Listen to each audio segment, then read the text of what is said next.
Leslie Todd, licensed clinical social worker. She's been a social worker in Baton Rouge for 29 years. Her practice, Strategies for Change, is devoted to helping adults and their complicated families.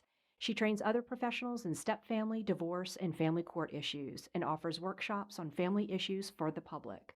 More about Leslie can be found at leslietodd.com, and we'll talk about all of that in show notes so that everyone has an opportunity to find you. But Leslie, thank you so much for coming on Smidgen. I It's really my appreciate it. pleasure to be here. So I want to tell folks about how we met because there's a little more to that story, I think, than you know. So you were in one of my cooking classes. You were actually in a cooking demo. We call those sit, watch, and eat demos.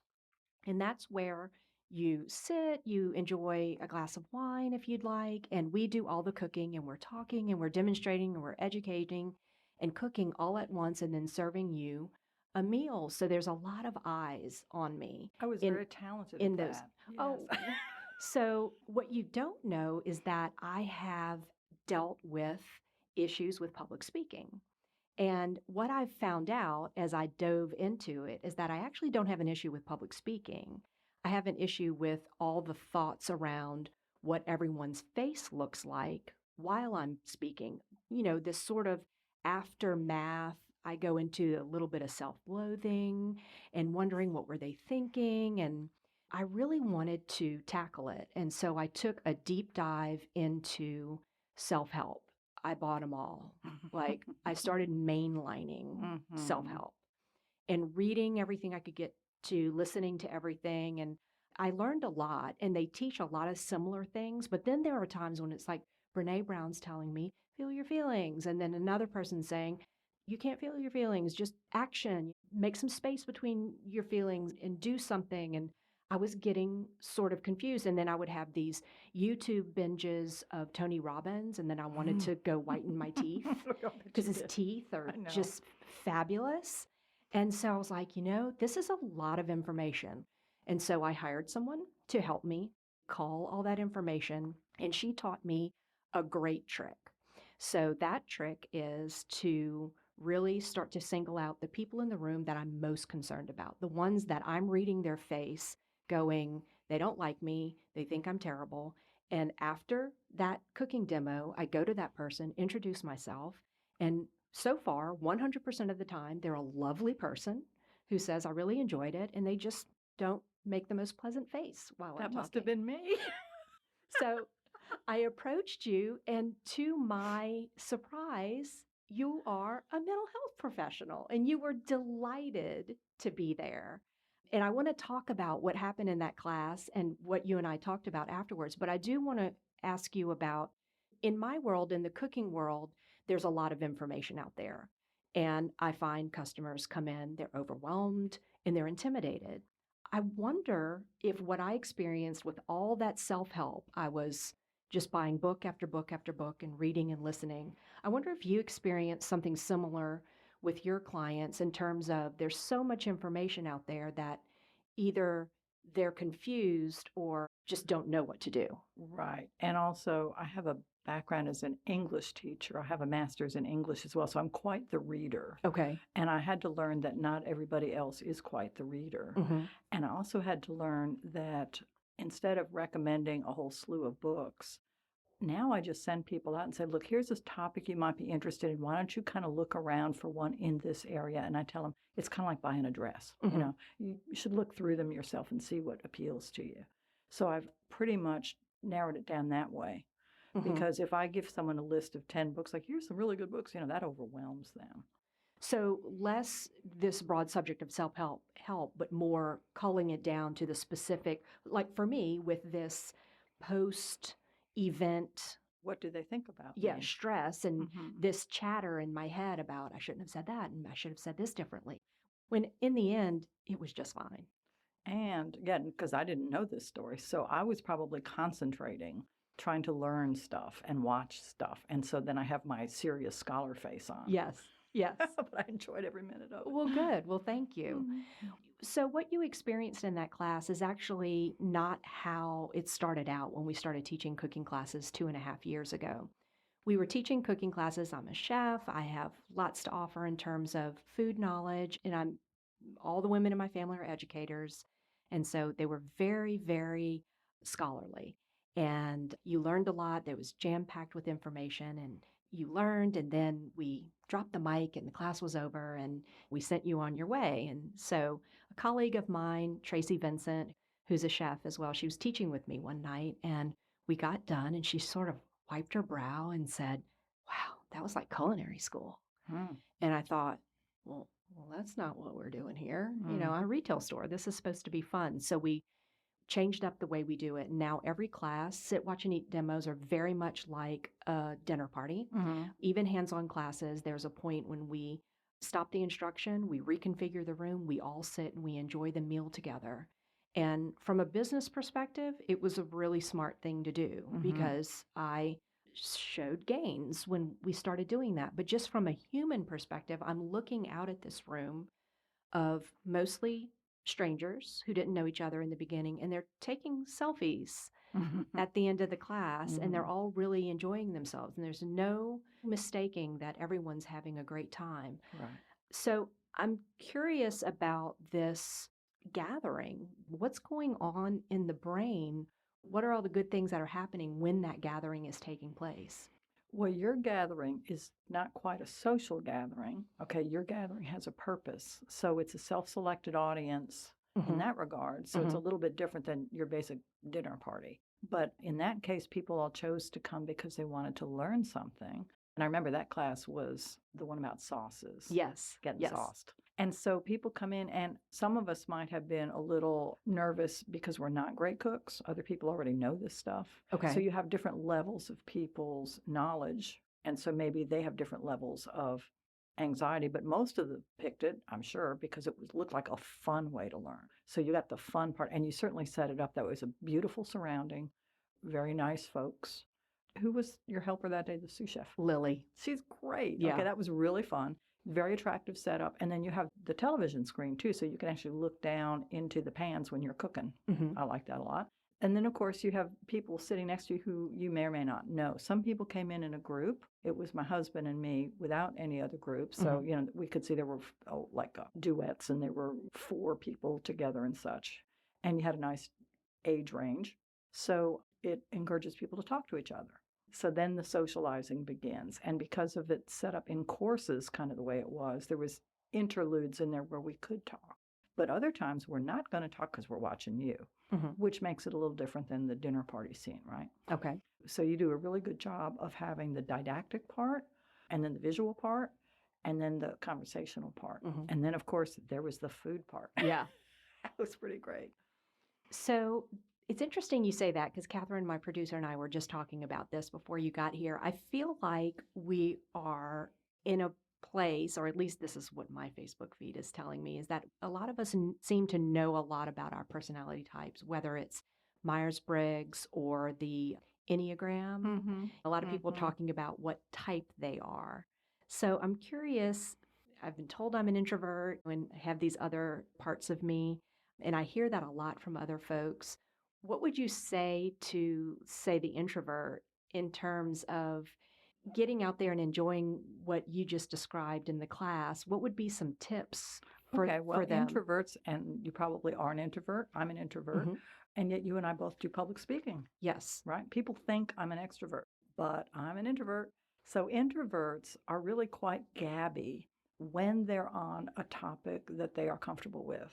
What they're not good at is just starting up from nothing in a public setting. Okay. Maybe that had something to do with my face. Small talk. Small talk. Yeah. No, terrible. Okay. Not good at small talk.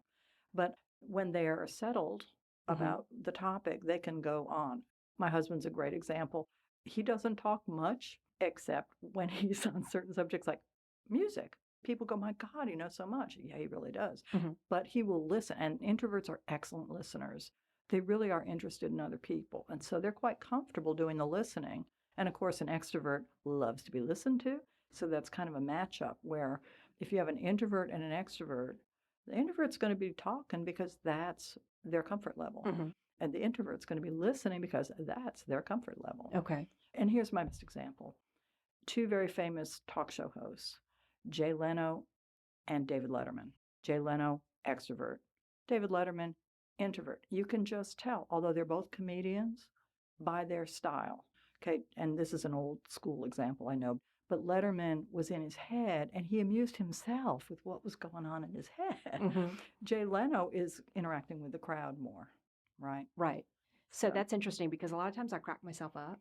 Oh, yeah. And introverts are hilarious because of what's going on in my head. So I'm wondering if there's also a component to this about the term I keep coming up with is experiential learning. Mm-hmm.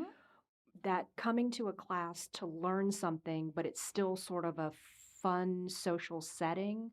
What's happening there? I see it with both individuals, but also companies sometimes hire me to do cooking classes as Right. team building or an out.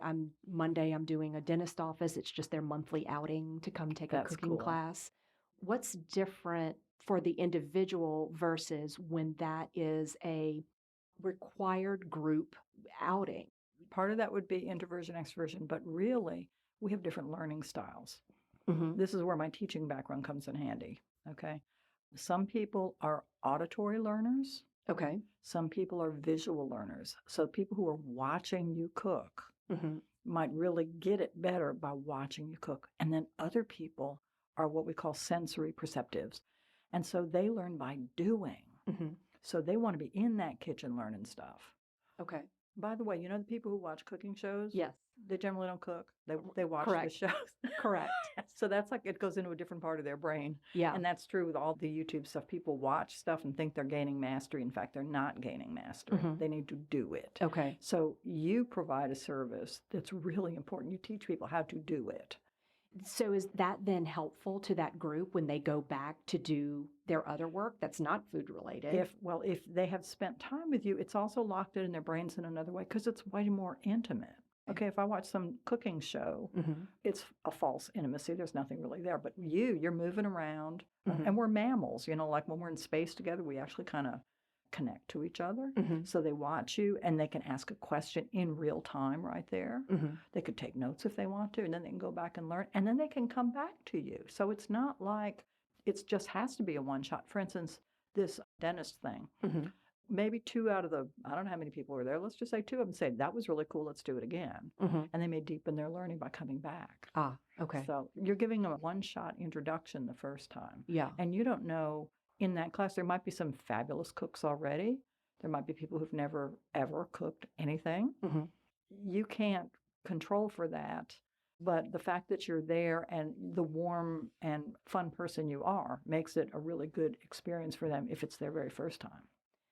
So I want to go back to introverts and get your thoughts on isolation and if that's anything connected to personality types or if that's sort of universal. This morning alone, here's an example. I exercised with an app that delivers a new customized workout to me. So rather than going to a gym, I exercise alone with an app. Now, it's also a great solution for me because my schedule is so hectic. I also ordered groceries from a delivery service, so I didn't go to a grocery store. I don't know that grocery stores are that intimate of a social connection, they are not. but I also banked online. Mm-hmm. I have not set foot in a bank in a very long time. I remember my mother getting dressed up Yes. to go to the bank, and it was easily a twice a and week. the tellers wore suits. Yes. And I love technology and I love connectivity. But I looked at just this morning how I was able to do things that sound kind of isolating, that were formally social. Do you see this in your practice or in what you're studying as an issue? It's a big mental health issue. The internet is perfect for introverts. It was created by introverts. Mm-hmm. The tech folks are generally introverts, okay? And tech folks are also thinkers more than feelers, if we want to go into our Myers-Briggsy kinds of stuff, okay? It's a perfect medium for them, but it is not an excellent medium for us as human beings because we do need connection. I referred earlier to us being mammals. We do need social connection. Our brains are wired with mirror neurons so that we pick up from each other facial expressions, tones of voice, body language, etc. So we really need that. And we are seeing a terrible decrease in the quality of relationships in people. And when they eat, it makes me sad if I go to a restaurant and people are on their phones and they're not looking at each other. Right. And that's happening around dinner tables, if they're even eating at dinner tables. Sure. One of the very first things when I look at a family is to check on how much social interaction they actually have with each other. And so one of the finest ways to do that is a meal. Just even one meal a day, or if it has to be one meal a week. But people are so fragmented and running around, and they're slaves to their devices. Right. In fact, I do a workshop called Left to Their Own Devices, because I see so much addiction. For someone who I work very hard to find how I can tap and swipe my way to the easiest solution. What do you see as a long-term effect of that? What's being diagnosed? And think about kids who are gamers. Okay. And not all kids have a gaming addiction, but if you have an adolescent kid who is more and more spending time online, that child is not having social interactions, and they are not developing social competencies because they're playing. Now, the competency that they are developing is a gaming competency. It's very narrow, right? But they might be thinking they're having a social relationship with people all over the world that they're playing with to slay dragons or gain treasure or whatever they're doing. And so it's a false sense of a society. It's a false sense of social relationships. Okay. Meanwhile, they're sitting still. These kids are getting hernias. They're getting malnutrition. I mean, because the super addict ones are really in poor health as well. And then because they're further and further behind in their social development, they avoid it more. We avoid what we're not good at. Okay. One of the things I always have to check with as parents are, how aware are you of how much time your kids are spending on a device? And when you talk to those families, and there is definitely a lack of gathering, how do you encourage them to do that? Well, have to get them off their own devices first. Okay. So let's go back to your thing about you're comfortable at home doing these things. Okay, well, that's fine because you also extrovert. You do have other ways to be connected. I'm an introvert too. So I had breakfast by myself. I went to the gym by myself. I don't talk to anybody. I listen to an audiobook, but then I make dates to see people for things. Okay. Being an introvert, I like one-on-ones. I'll have lunch or dinner with a friend, go to a movie, something like that. And I do parties too, but I'm not going to be out at some big social gathering with a lot of strangers very often. So I just create that time. And also, if you have a special interest, you probably have lots of friends in the cooking world. Sure. I have lots of friends in various things that I do, art or running or other things that I like to do. So joining a group or going to an art class or something like that And would be... introverts are good at that because, remember, they like their special interest. They tend to dive deep into something. Notice what you did when you decided you wanted to know about social anxiety. You had to read everything about it. Right. So an extrovert... Amazon thanked me. Yeah, and an extrovert would turn to their friend and go, what do you think about social anxiety? Right. So I want to go back to the families and gathering and home cooking because I am a big fan of Mark Bittman and Michael Pollan, who are the food visionaries out there who talk a lot about the importance of home cooking, beautiful books that they've published, lovely Netflix series that are out there. And then recently, another book came across my monitor there called Pressure Cooker. And it was sort of a rebuttal to what they're saying because there's a little bit of the talk about what they are proposing as a very Norman Rockwell romantic vision of what home cooking should be, and that there's a little bit of judginess there.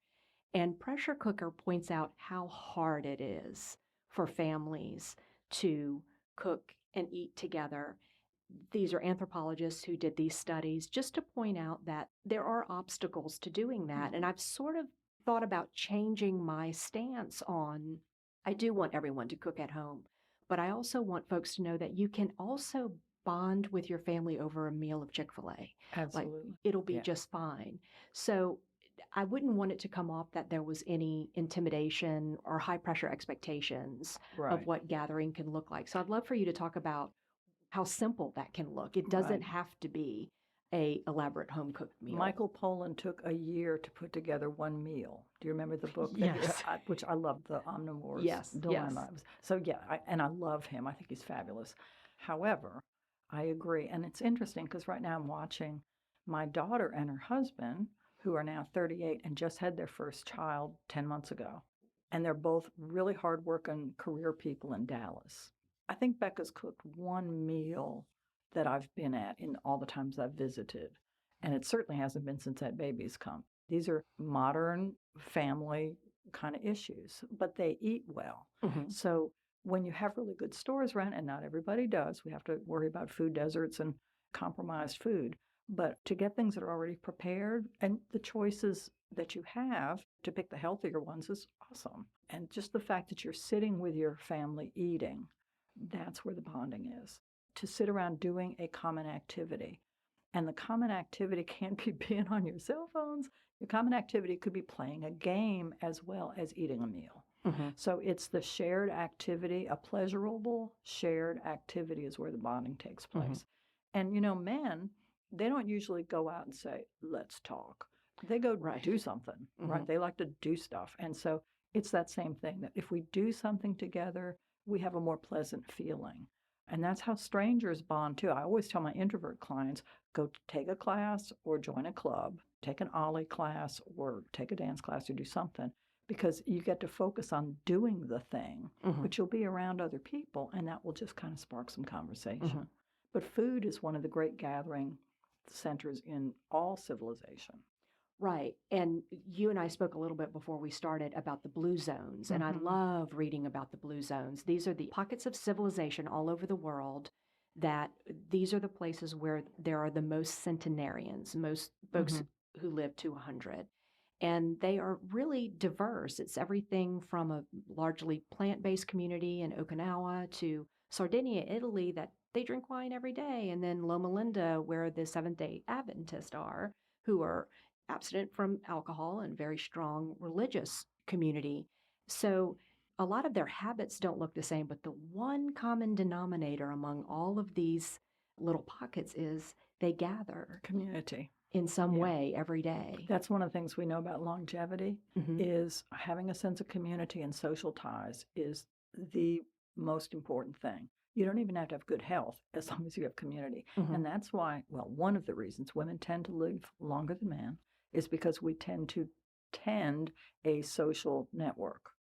Men often rely on their women to create the social network for them. And that's not always true, but it's just kind of a cultural tendency.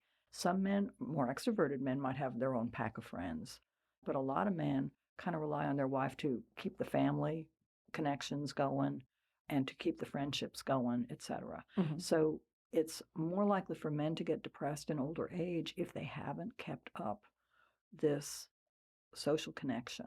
And men who are widowed, who haven't kept it up, are likely to die within 2 years of being widowed. Whereas women tend to get a second wind. Of course, they grieve their husband, but because they've had this other network all along. And I like to say, when men need comforting, who do they go to? A woman. When women need comforting, who do they go to? A woman. A woman. Sort of off topic, but I'm so curious. I feel like there are assisted living community centers. I feel like they're being built everywhere. Well, it's the population lump of the older folks in the baby boom generation. So yeah, they are. That brings me up to Meals on Wheels. One of the great things about Meals on Wheels is it's human contact. They're not just bringing food to the person who's at home alone. They're bringing a face. Someone say, Miss Jones, how are you doing today? Right. And that's huge. So Meals on Wheels, church suppers, anything that helps people get together over food. And food, let's just talk about the psychology of food for a minute. Okay. Food is mother. Food is always mother. It's the deepest roots we have, no pun intended, into our existence. We must be fed. Oh my gosh. We must be fed. And so you can imagine, I had a lot of clients who had eating disorders or other kind of food issues. And I have to go back to mother kinds of stuff. I've had people who I've helped with an eating disorder by asking them to just go find some raw food. I've had people who didn't know what food looks like they couldn't tell a cabbage from a cauliflower.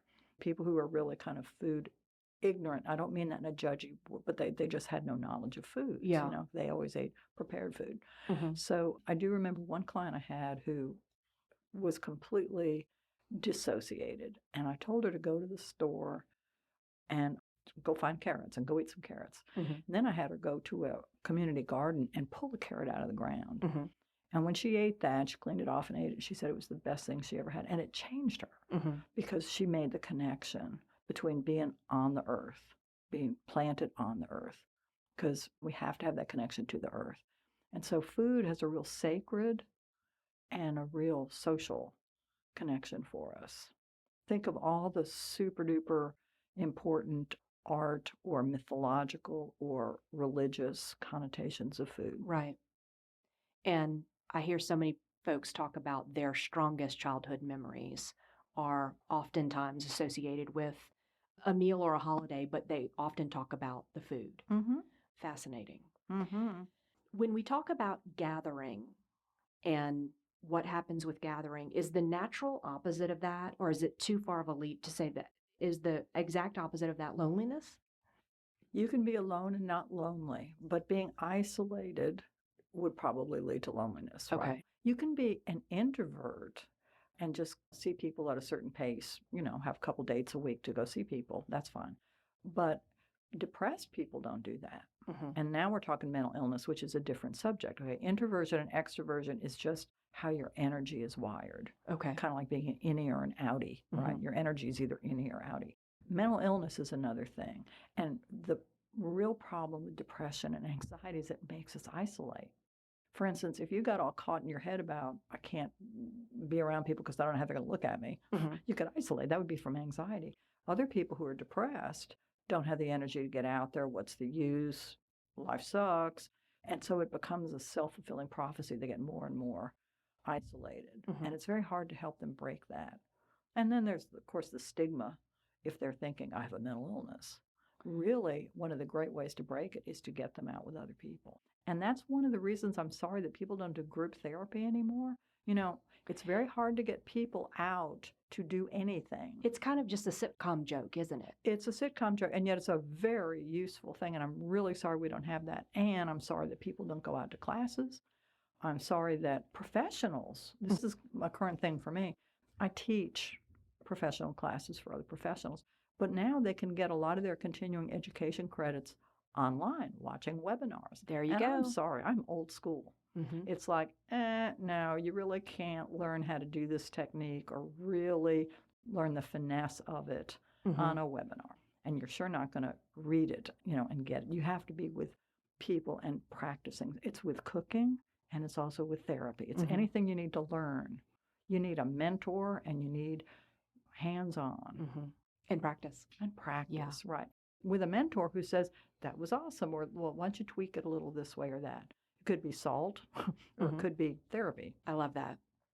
I read recently that the Prime Minister of England appointed a Ministry of Loneliness, and it sounds a little bit like a Monty Python episode, the Ministry of Loneliness, but they identified it as such a problem there, a little bit to do with the way they designed their communities, that just the way the neighborhoods are set up, there's such a lean toward isolation, and they're starting to build in little pocket parks.